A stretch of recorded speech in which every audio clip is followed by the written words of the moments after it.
Welcome to the Power of Love show, sponsored by the D.D. Jackson Foundation, where we shine a light on loss and grief and how it impacts our lives. We are here to provide hope, resources, and a community so no one feels alone in their grief. Enjoy the show. Welcome to the Power of Love show, sponsored by the D.D. Jackson Foundation. We believe that through the power of love, that nothing is impossible as long as you have love on your side. I am TJ Jackson, and with me is my eldest brother, Taj Jackson. What's going on, T? How are you, Taj? Good. Back upstairs. So very good to see you, my man. For everyone out there who is watching us and joining us live, thank you so much. Of course, you may be doing so either on Facebook or YouTube. However, if you are listening to the show at a later time as a podcast, we want to thank you guys as well. We want to encourage you to like our podcast, subscribe to it so that you don't miss an episode. But at the very least, by liking it and possibly even writing a review, if you're enjoying it, it will help others who need this content. It will help them find it. So please, if we can ask for that, again, if you're enjoying it, please consider leaving a review. And again, make sure you subscribe. We haven't mentioned this in a while, Taj, but we also have a Twitter account, and that is at DDJ Foundation. We have Facebook, Instagram, all of those things. I think most of you guys who watch us live, at least, are subscribed. But again, we just wanted to share all our social media so that everyone who watches us, listen to us, knows that there's more than just this show. We have social media stuff that can help maybe you become inspired to continue to empowering yourself and to continue to grow. So I just want to remind you guys of that. The other thing I want to say before I check on your week, Taj, is our disclaimer. We are not licensed therapists. We are just ordinary people who've experienced loss in our lives. We've been impacted by it, and we like to think we've learned a lot from it. So what we like to do here on the Power of Love show is we like to share our opinions strictly in an attempt to help you get through whatever it is you are going through.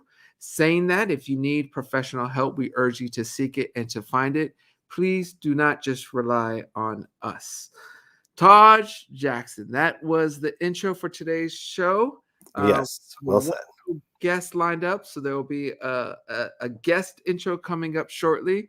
But before we get to that, Taj, I want to know, how has your week been? Well, we were discussing this a little earlier. Everything's been good. We did have like somewhat of a lunch, more of like just a gathering for a celebration of life gathering. Celebration of life for our friend Sandy, who had passed, and it was nice for everyone to come together in that way. Yeah, that was nice seeing everyone. Because Sandy, I didn't know this, but I guess she first, was either friends or worked for the Jackson family, that my father's side of the family. However, all of my memories, at least the vast majority of my memories, are from my mother's side with Sandy. So, whether it was Thanksgiving dinner at my aunt's house or Easter events, even occasional Christmas events, we've always went to my Aunt Lourdes, and Sandy would always be there, with her amazing energy, taking pictures and just bringing the whole party up. Unfortunately, we lost Sandy just a couple of weeks ago, but her spirit and who she was as a person will always live on, and she will always be a bright spot in not only Taj in my life, and Terrell's life, but in anyone whose life she touched. So, like Taj said, just last Saturday, we did a celebration of life. We let out some balloons and just, it was a beautiful moment. We hadn't seen our mother's side of the family since before the pandemic. So it was a wonderful reason to get back together and to see them in honor of Sandy. Yeah. And what was interesting too is my cousins brought some stuff from Sandy's place, I guess, that the family had left for us. And I saw, I guess it was a drawing that I did at 3 years old that Sandy had kept that whole time. So that was it was really amazing, because she had kept some drawing that I did at 3 years old was in her possession at her house in that way. But it's kind of symbolic, because when I was moving, I was going through stuff to keep and whatever. And before I even knew she had passed, her I think it was a Christmas card or something that she gave to me way back in the day, probably 40 something years ago as well, that I kept from her. And I'm so happy I did. It wasn't one of those piles of, throwing out. So in a way, it's like I cherish that card because, Sandy was known for giving cards out during Christmas, and we're not going to receive that card this year. So that's going to be. Yeah, I mean, Sandy, Francis and I were talking about it on a live on our channel, but Sandy gave cards for all events. It seemed like graduations, every year, birthday, and she didn't miss mine or any of my kids, and I'm assuming Taj, you got them as well, and Terrell, and many others. So Taj, I was trying to do some type of calculation on how many cards I think she sent out a month. It had to be in the hundreds. It really did. It's amazing. I don't know how she had the time for that, because I made the mistake, and I say mistake only jokingly, but made the mistake of like one of the times talking about the Hollywood Reporter or the Daily Variety back in the day, probably about 7 years ago. And I kid you not, she said she would mail like every issue that she had finished reading to our place. We would get this box of like stacks of just Hollywood stuff in that way. So I don't know how she had amazing, amazing person. And it was interesting because at the celebration of life, others were like, mentioning the cards they received. So I just thought it was a cool way for her to put a stamp on everyone's lives, and it, not only was it very a sweet and beautiful gesture at the time, but it was one that will live on and one that we will always remember. So Sandy, we love you and miss you, and we'll always appreciate our time with you. Always. And real quick, just so that our listeners know too, Sandy chose not to have a funeral, so that was our way of celebrating her. And so if you guys have people like that or you've had to that was kind of, I think, my first time witnessing that, right? Yeah. Yours too? I think so. Yeah.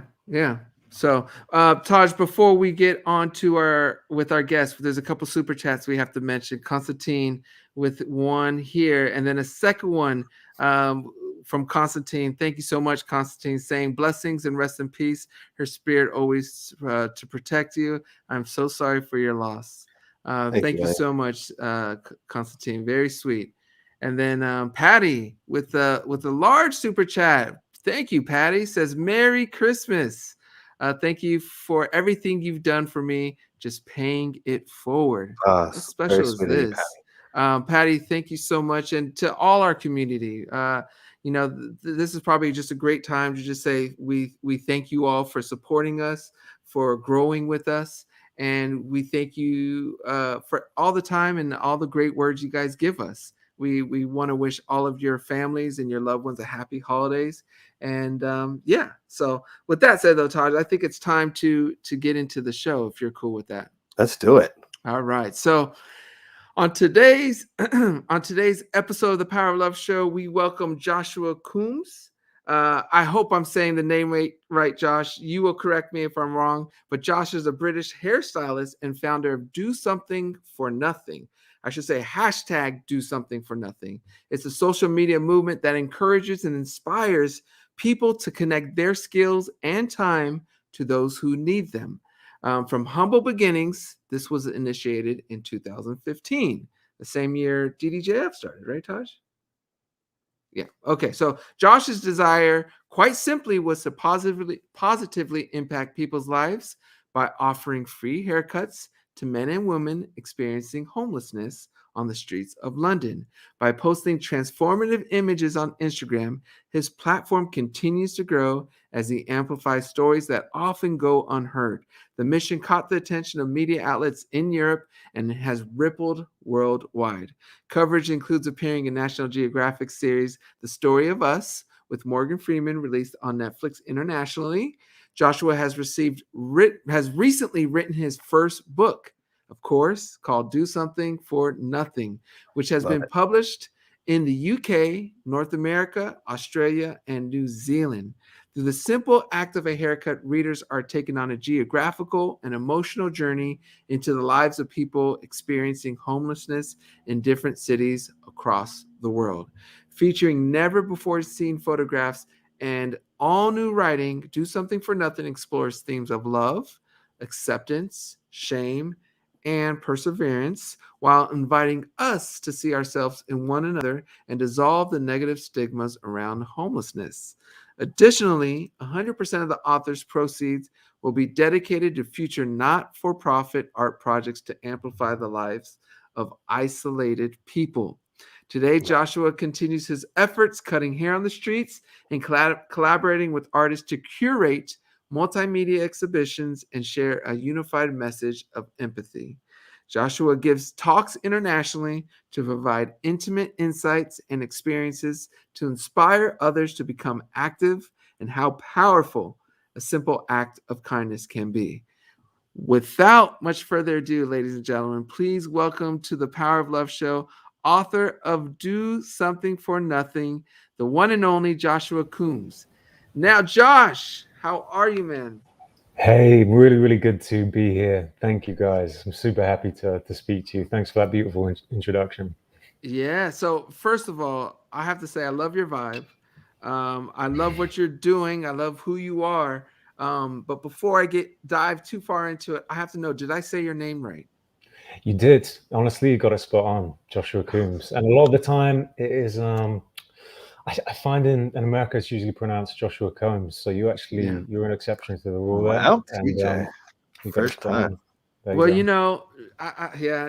Puff. First of all, Puff Daddy Sean Diddy Combs messed that up for you, Josh. So I I apologize. know, right? I mean, at least I'll let him have it. You know what I mean? but your spelling is different. So you have two Yeah, O's and the ES at the end. exactly. That brought me somewhere else. So I'm happy I didn't butcher that. I'm known for butchering, so I'm happy that Not didn't this time. happen. So, anyways, Josh, your work is mind blowing. It's incredibly inspiring. Can you tell us how the Do Something for Nothing movement began? Yeah. So well, you know, I think we can all relate to what it's like to walk past men and women who are experiencing homelessness in the cities and towns we live in, and you know the feelings that confront you in that moment. And for me, that no longer was sitting right. I was living in London, or the city of such affluence, and you know, going day to day about my job. You know, on the way to work, seeing friends, and every single day I'd see men and women on shop corners and doorways outside a train station, and I'd do what I knew how to do, like buy somebody a cup of tea or coffee or offer them a sandwich, but I wasn't really connected to anyone's story. You know, I guess my version of how this looked was how it kind of, came at me in the mainstream media with statistics, usually not kind of going too much further into people's lives and why people end up in this position. And honestly, it was leaving me feeling quite overwhelmed by the whole problem. You know, I mean, like, it's so easy sometimes when you're seeing something from afar to feel like how the hell can you make a difference as one person? But thankfully that changed for me, and that changed in the form of what I was doing in my day job, which was working in a salon, doing quite a busy, day to day with clientels in a high end salon in London. But one time I had my things in my backpack and I met somebody who was living on the street and I offered them a haircut. And it wasn't really something I was planning out to necessarily, I guess, think about all that much at the time. It happened in a moment, and I'm glad I didn't really think about whether this would be someone's top priority of needs, because of course I'm not sat here going to say that a haircut's going to save someone's world. But what happened in that moment was it was a chance to listen. It was a chance to listen to someone's story, to sit down, and it can be quite an intimate process. Sat down next to someone and where they're living on the street, and it was a chance to get to know this person, and I just started doing this more and more, and that's how this grew. That's fantastic, That's Josh. amazing. Yeah. It really is. I first of all, I never put the connection of getting a haircut can be a wonderful opportunity for someone to be able to express how they're feeling and just to be heard. Hmm. It's the Yeah. way of connecting without being so intimidating, because you're really looking at nothing, so you don't feel like you're going to get too judged, Mhm. because the hair is usually getting cut behind you.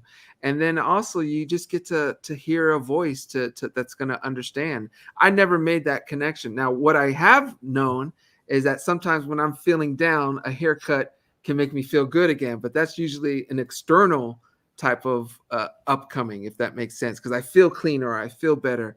So I commend you, because I think what you're doing, whether you knew it or not, but you're enhancing them externally, but also internally with your dialogue. And that's a powerful combination in such a simple gesture. So that's why I think you've really onto something and really made such a huge impact in a very cool way. So I commend you.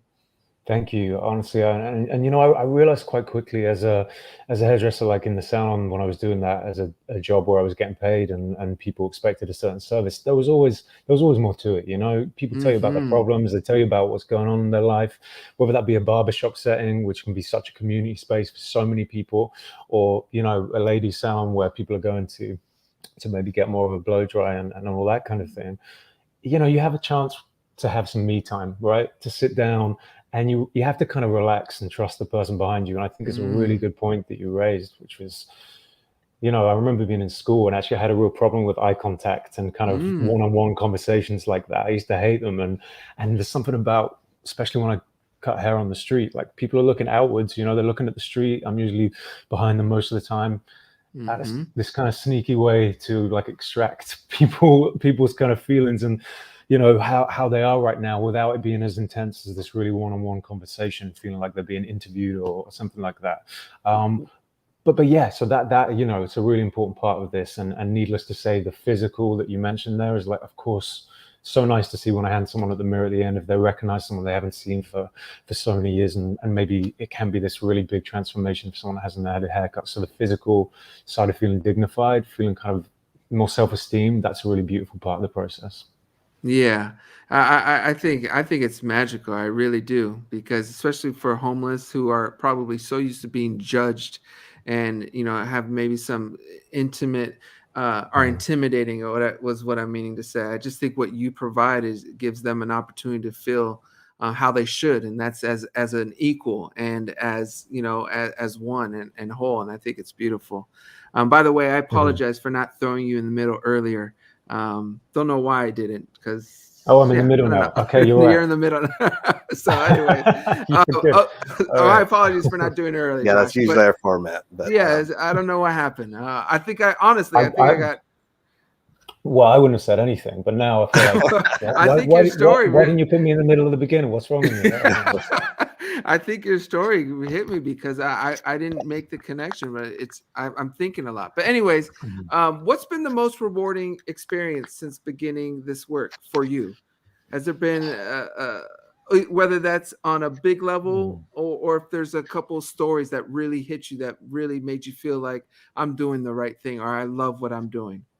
Yeah, it's a really good question, and I think it's, for me, it's, I guess, quite a deep part of me that's I'm using on the day-to-day now that perhaps I wasn't before. Like I really cared about the people in my life. I always thought of myself as an empathetic person, like before I started doing this work about 5 or 6 years ago. But there's something about putting yourself out there, giving your time to a complete stranger, someone who 5 minutes ago you didn't know, and sometimes within an hour or two I spend with someone, and sometimes it's days, and sometimes I go back and see someone and cut their hair 2, 3, 4 times.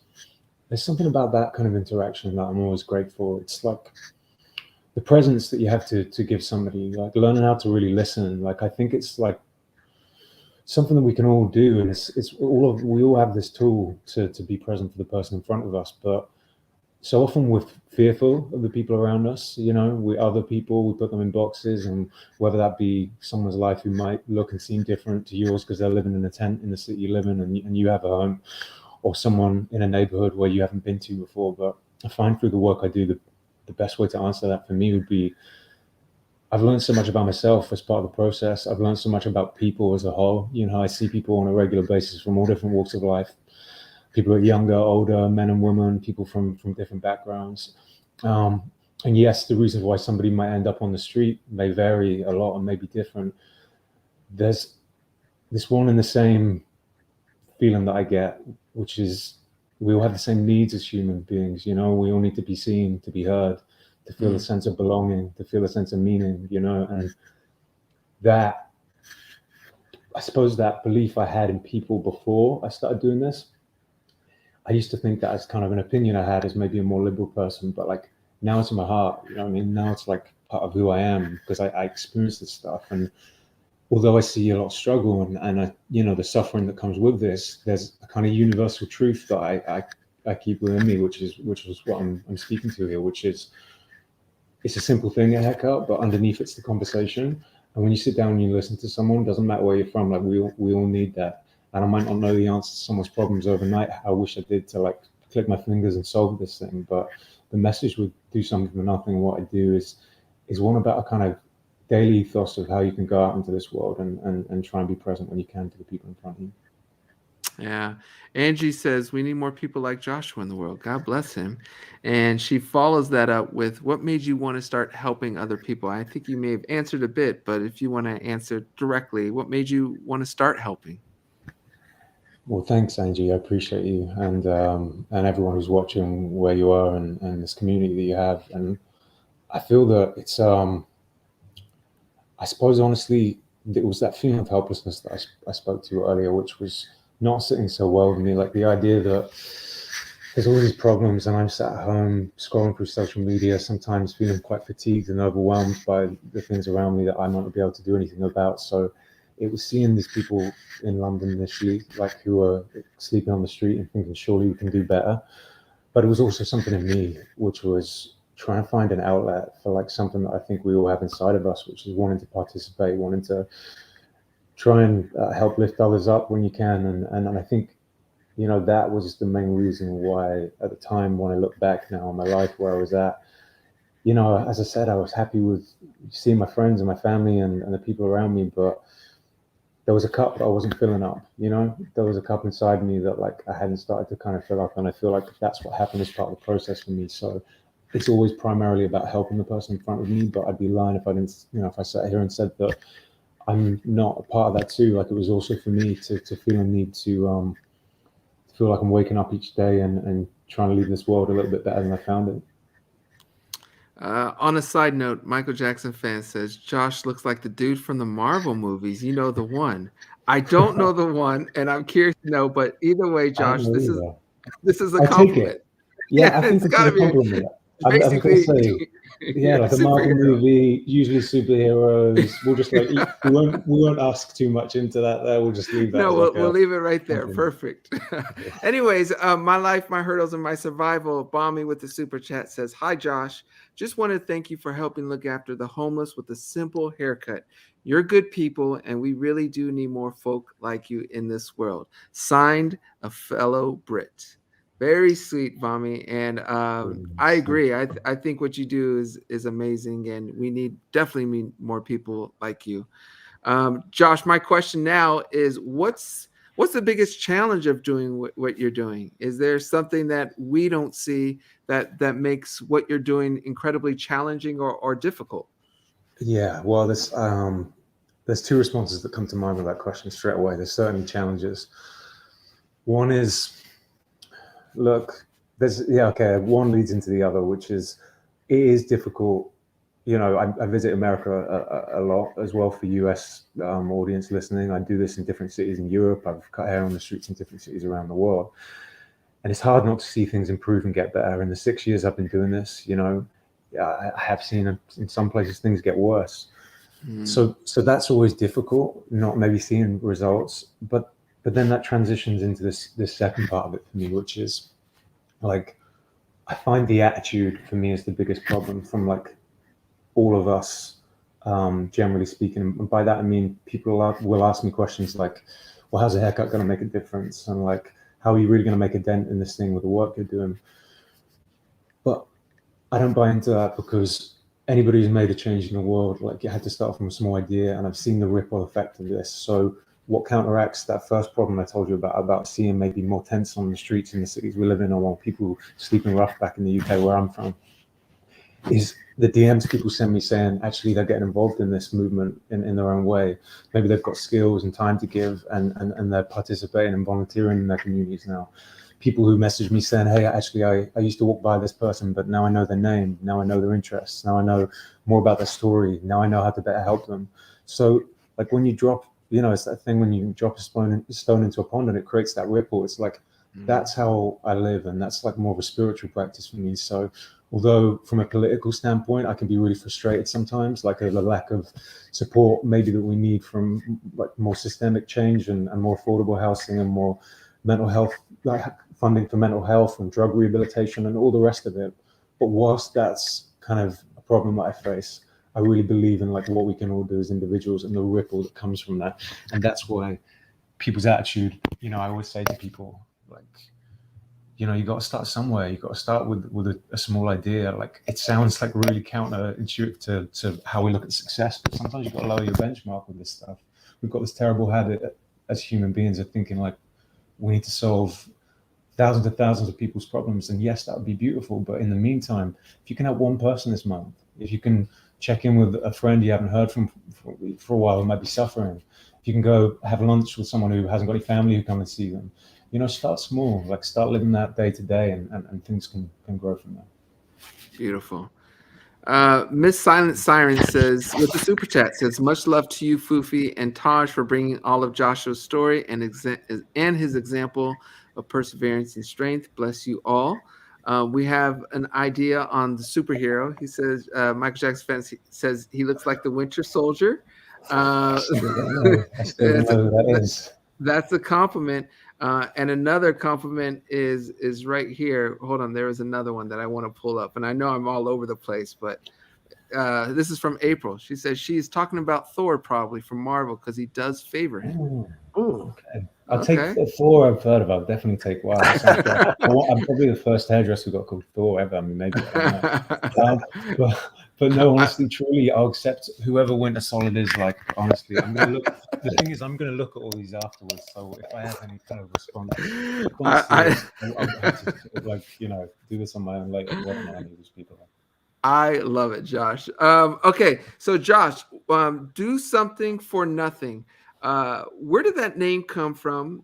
And then what is your vision for the movement? I would love to know what your ideas and what's the lasting difference that you hope to make with Do Something for Nothing.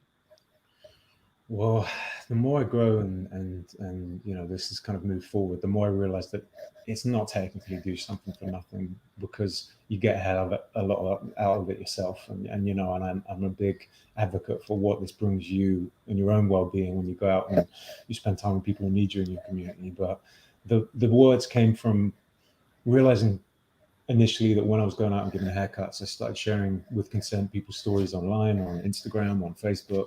Sometimes it's a really big transformation. So I was sharing these before and after photos with the haircuts that I did. And the hope was that people would read on to someone's story and find out more about their lives. And I'd always leave a hashtag at the end, and I came up with Do Something for Nothing, the idea that this isn't just about haircuts or homelessness. This is about what's your version of this? You know, how does this look for you? Like, and trying to focus and highlight people in your community who are doing similar things. You know, it's a reminder. We all do this in our day to day, I think, and we're all more compassionate towards issues that we see. But it's about sometimes finding a touch point to get involved. And it was amazing to see the way that, you know, through this hashtag, people started to get involved. You know, and whether that be yoga teachers volunteering their time in drug rehabilitation centers, or young people like students going to have lunch with senior citizens, and you know, even neighborly acts like people helping one another with their shopping home. You know, this was something that grew into people seeing this as a way to just communicate our humanity, and I think social media, you know, it can be a really negative place sometimes. So the reason why it's important to talk about this stuff is to try and fill the internet and the constant feed of what's going on, the information we receive, with some positive actions, you know. And of course there's a sensitivity to this, you know. I mean, there's a difference between going selfieing yourself, helping someone, you know, while you're giving some food or whatever, but you know, you've got to find your own version of what this looks like for you. And I give talks about this in schools, and I do workshops with young people about this, and it's just like, it's so refreshing, you know, because I think we need new ideas. We need new ideas, but we also need to feel like as one person we can make a difference, you know. I hate the idea, especially as young people, that like trying to remove the shackles of like that weight of the world on your shoulders and realize like it can start small, and I've just seen that when people feel that and it turns into action, it's so beautiful to see. Yeah, it's powerful. Kelby has a super chat.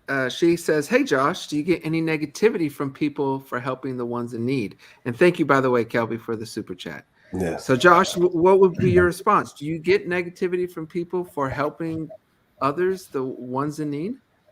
Yeah, Kelby, really good question. Thank you. Because yeah, the truth is, yes, sometimes I do. You know, there's a couple of stigmas I think it's really important to address, or maybe at least one really big one that stops a lot of people from helping those who are living on the street. And well, you know, the couple that come to mind are like, of course, yeah, there is addiction. There's a lot of addiction. There's people with substance misuse issues that usually comes from a trauma underneath, and or maybe multiple traumas and micro traumas that happen day to day, like being outside and living in the elements. And I think it's just such a misconception, the idea that, you know, people are doing this in a way that's reckless, as if they're choosing to be there. And you're going to meet some people from your standpoint that might be really difficult to interact with, but I accept that challenge, which is, yeah, it's not always easy sometimes when you've got lots of layers of pain, lots of, I guess, people who've been in a certain situation for a long time. But for me, that's not where my empathy, I don't want that to be where it stops me finding more about someone's story. There's always a story, and you know, trying to go back and find out what happened, you know, beyond this moment you're catching somebody where they are right now. So there's that challenge that I think that a lot of people wash their hands of this issue based on drugs and addiction, and when they see that, but also perhaps the fact that people believe that, you know, people, there's help there and people could only try harder if they wanted to. And look, I'm not going to say that there's people from all walks of life who maybe might want to be where they're at for a certain reason, but when it comes to the work that I do in different cities, like, when you see what help looks like, sometimes it's not such a dignified process. There's plenty of amazing volunteers doing amazing things, and all the shelters and all the people and all the charities that are working hard to do this. This is not shaming them whatsoever. But my point is that we've got to work better at the holistic side of this stuff, like reconnecting people to themselves. You can give someone all the help they need in a certain economic kind of standpoint, but without the mental health conversation, without like being able to get over those traumas, without being able to like have more spaces where we can commune and spend time together and like therapeutically help people in this situation, there's a missing piece to this puzzle. So I find that probably being the challenge that I face the most, and trying to tell a new story around this is really my life's work to continue doing this. That's great. I Apple. have a question to you too. Yeah, let me just read these two comments and then the questions yours. So Apple and MJ say that one haircut could put a person in the right direction towards change. And Lena says it's a beautiful thing what you are doing, Josh, and thank you. I work a lot with the homeless, and if more people like you show that kind of compassion, the world would be a much better place. Thank you. Go ahead, Taj. No, this is fascinating, Joshua. Thank you. And thank you for what you're doing. My question is, in terms of, have you found that they want you more to listen, or are they looking for, like, do you just want someone to talk to, or is it that they want advice? And how do you balance that too? Do you kind of, in terms of for you in that way? Because I know everyone's different too. Sure. Yeah. No. Yeah. Definitely. Well, you know, honestly, I go out with like really detached. So I guess I'll try and answer them both maybe at the same time, those questions, which is, I've learned to be really detached from the outcome. And that's not because I don't care. It's because that sometimes, you know, if someone needs more of my time to be able to walk the walk and go to the meeting, or, you know, whatever the next step is to try and like get help to get someone off the street, like, I'll be there. But yeah, sometimes that's not always the case. And I can't try and force that either. So like, where I sit with it is like, my balance on a personal level is like, I go out with my backpack, have my scissors, my clippers, all the things I need to give someone a best haircut as I used to in the salon out on the street. And sometimes I cut people's hair and sometimes I don't, but it always starts with a conversation. It always starts with like just trying to, you know, go and say, hello, how are you? If I sit down next to someone, have a bit of a chat. Sometimes people want to talk to you, sometimes people don't. And that's like me, you know, on a bad day, you know, we all have those moments where you just want to just stay in and eat ice cream and watch Netflix, right? Or whatever. You know? And my point is like, the people that I'd see, it's like, you know, sometimes people are in a position where they might be in a place where they want to be able to sort of really walk the walk with you and go and try and get more help. But yeah, in general, I just keep myself kind of in a place where when I've seen amazing good news stories when people, from a haircut, I've seen them transition, and like a couple of years later, it's incredible to see someone with like a new job at their own place again. Like I've seen those stories, and it's because someone stopped and bothered like being there for them in that moment. But yeah, I'd say that underneath the haircut, it's always been a vehicle for conversation, and it is a challenge. And I think that question just a minute ago, just to round this up, is like, I'm not going to also say I can't say that it hasn't been difficult experiences. I can't say that like it's not always easy. Sometimes when you go to an area where there's so many people and so much energy and lots of people suffering all at once, like I take baby steps. I go down and see people, try and build some trust. The biggest thing is like turning up and going back time and time again. And someone might not trust you that first time because to them, like what love has looked like, it's always had strings attached. It might have always had like something that's sharp at the end of it that hurts. So like someone coming out to try and give some love with no other motive, like that takes a while for people, so yeah, it's time is always the most important thing, and I see that through Do Something for Nothing and broadly speaking this movement. Like you can do so many things to try and help someone, but I remember this guy in Skid Row in Los Angeles, and he said to me, this guy Derek I met who was living on the street, and he said, like, if you want to give something to your community, give someone your time, because he said, like, time, you can't buy it back. You can't buy back a moment in time, and plenty of things need our donations and funds, and that's so important in this world. But if you haven't got anything else to give, remember your time is really, really worth it for somebody. That's impactful. That's beautiful. There's a couple of comments. First of all, thank you, Brandy, for the super chat. We have Carrie who says, helping others with your skills is so important. It's often healing for both parties involved. And Sarah says, as social beings, most of us need to help others weather the storm of events such as sickness, poverty. Helping others is everybody's business and not just the specialty of anyone helping professional. I think that's all very important. And again, Josh, I commend you for taking the steps and doing your part and bringing love and positivity to those who need it. And what's cool is I bet you there's so many stories that you've greatly impacted that you don't even know of, and people are probably doing even better than what you can imagine. And you played a big role in that. So I commend you. Okay, so now I want to just talk a bit about the Netflix series, The Story of Us. What did it feel like to have something you created be recognized on such a huge, major platform like Netflix? Well, yeah, that was huge. I mean, it's not every day Morgan Freeman comes and visits you in Southeast London, where I'm from. That's for sure. Yes, it was a bit of a surreal experience when the voice of God comes up and shakes your hand. But yeah, he was so supportive of this, and that went out on Netflix, and I came over here for a couple of different events with National Geographic to promote it, and it was just like, it was amazing because one of the guys featured in the video on Netflix, Stuart, I think about people like him and I put them really like front and center, and I'm like, if he's happy with this and he wants to get his story out there, then like I feel so lucky to be a conduit to be able to help out in some way.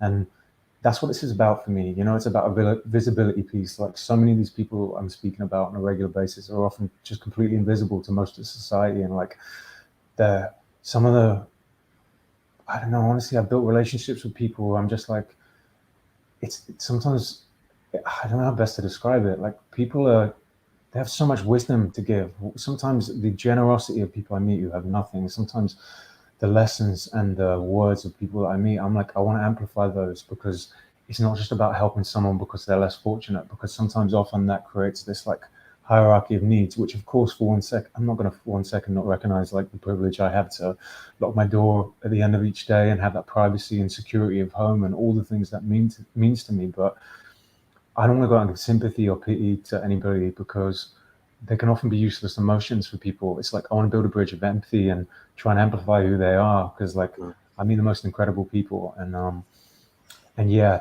Stuart, who was on this documentary for The Story of Us, it was really cool to get his story out there. But more than anything, that went out there to thousands of people. It really kind of propelled this into like another direction, which was like, yeah, something I'm always grateful for. Fantastic. Okay, so Josh, tell us about your book. What can readers expect? Where can we get a copy? What do you Mhm. hope your readers will take away from the story?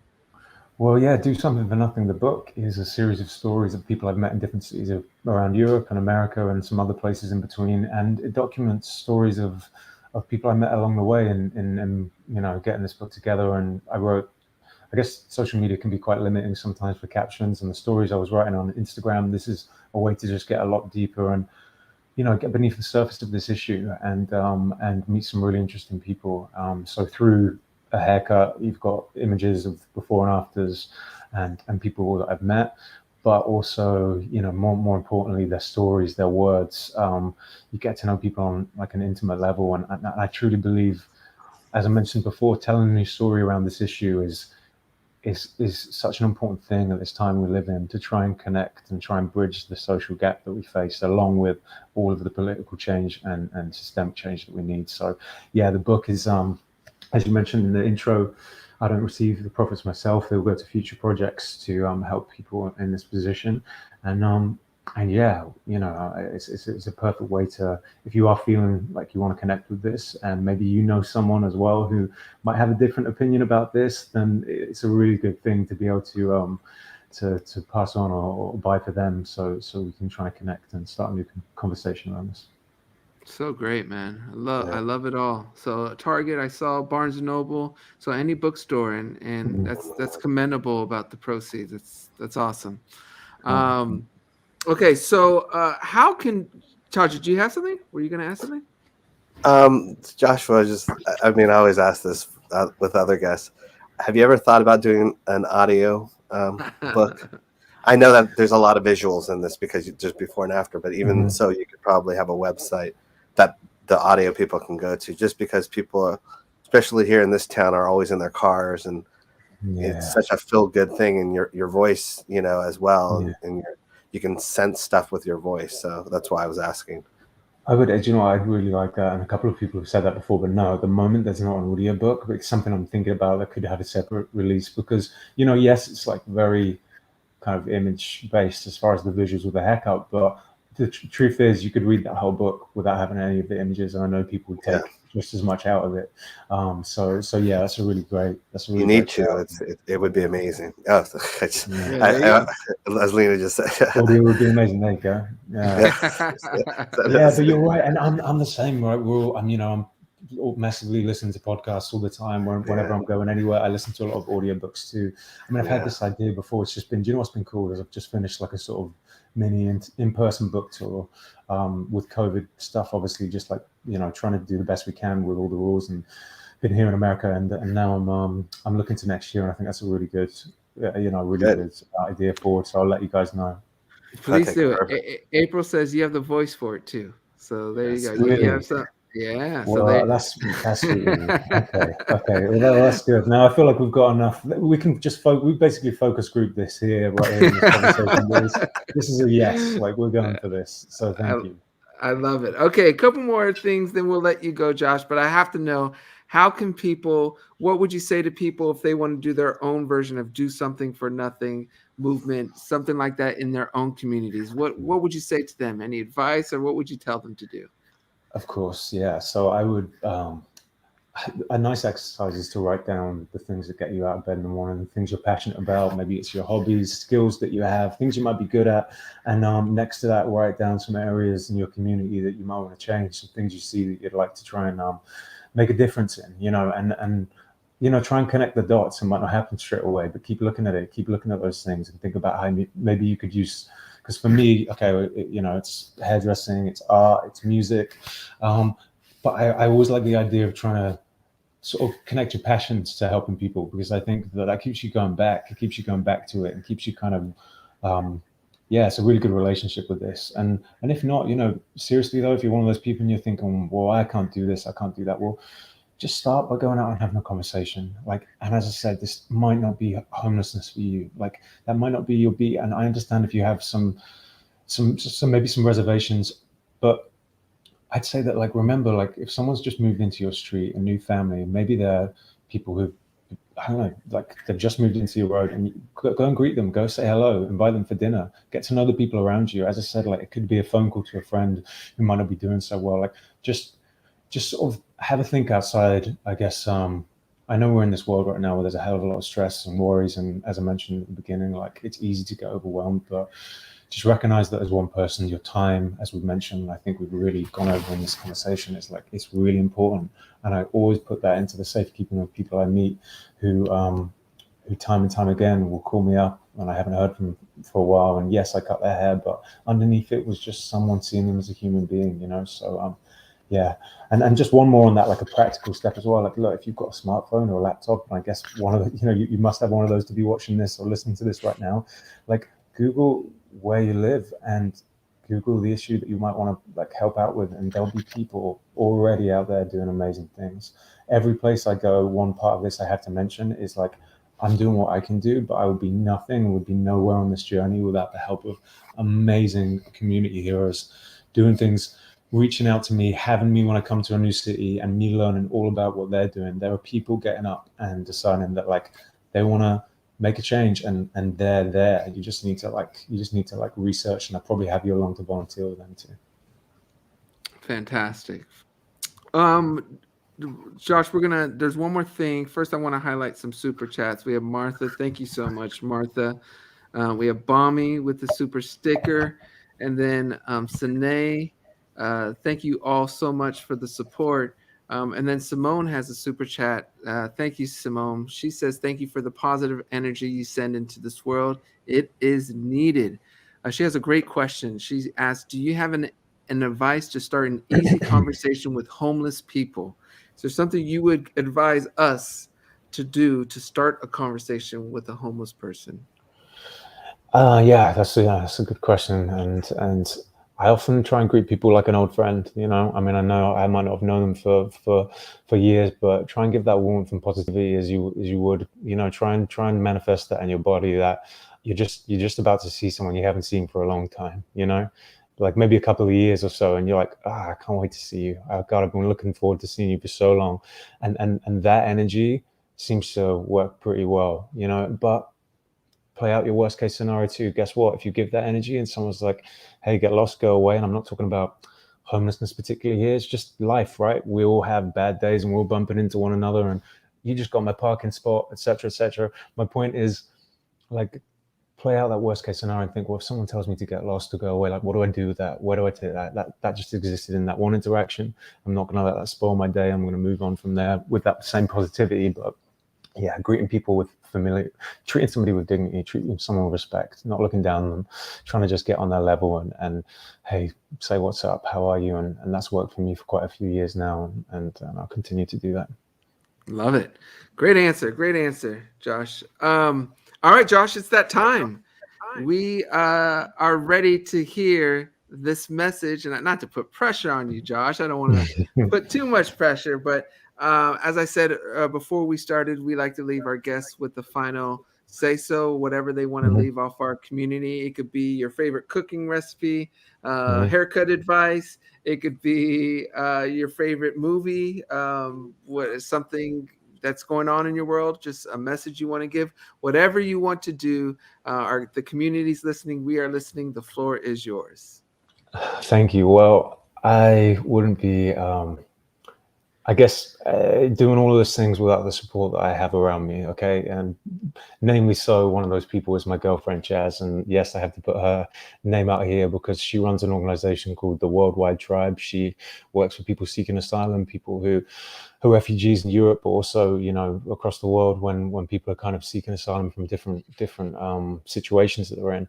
So her podcast, The Worldwide Tribe, is something that, even though I spend most of my time with this person, I would seriously recommend checking out because, you know, through the work that I do, there's a one and the same, which is like highlighting human stories and people who are often misunderstood and often portrayed in a negative light in the mainstream media. And yeah, I wouldn't be right unless I pointed you guys in her direction too. So that's the Worldwide Tribe. Cheers. So the Worldwide Tribe, correct? Yeah. Podcast? The Worldwide Tribe podcast. Yeah. Beautiful. All right. I like it. Josh, you blessed our community with a lot of information. As the community said, as my brother and myself has said, we commend you. We think you're a special person. Thank you on our behalf for doing your part to make the society and our world a better place. Let me make sure this right. Is this a website where people can learn more about you and do That's something correct. for nothing? Okay. So for those who are listening to this show, the website is www.DoSomethingForNothing.org. All the spelling is exactly how you would think. It's www.DoSomethingForNothing. FOR, not the number for nothing.org. And then, of course, Joshua is also on Instagram at Do Something for Nothing. So go ahead and follow him there. Or you can also, I should say, and you can also follow at Joshua Coombs, which is at JOSHUACOOMBES. Yep. Josh, that's it, man. We want to you, just guys. thank you for blessing our community, for sharing your story, and for all you are doing. We look I want up to say you. right back to you. Well, yeah, right back at you guys. Seriously, like, it's been a pleasure talking to you. Like, thanks a lot for all the work you do, and it's incredibly important, and it's reaching a lot of people. And I'm just glad to have had this conversation with you guys today. Wonderful. Thank you. Thank you, Josh. Thank you. And we'll go with one more super chat came in from Lena, who says, "Happy Christmas, guys. Thank you, TJ and Taj, for all you do with your foundation. And to you, Josh, I hope your kindness comes back to you tenfold." So on behalf of our community and the entire foundation, Josh, thank you so much. We want to wish everyone a happy holidays and Merry Christmas. And we will see you guys next Wednesday at 1:00. Adios.